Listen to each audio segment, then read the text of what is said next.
Hola, soy Iván de cuarto B y hoy os voy a recomendar el libro de Perro Holmes, El ataque de los piojos.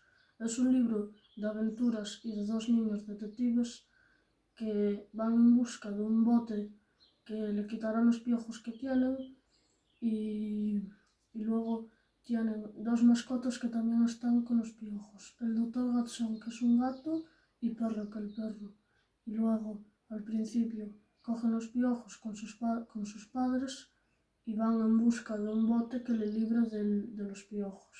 Y cuando lo consiguieron encontrar le decían que costaba 50 euros y no podían comprarlo.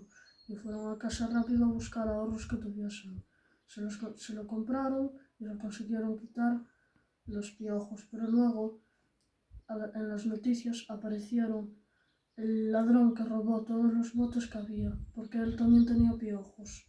Y luego al final del libro consiguen detener al ladrón de los botes y consiguen poder coger algunos de los botes que le dejó la policía. Y así se libraron de los piojos para un buen tiempo.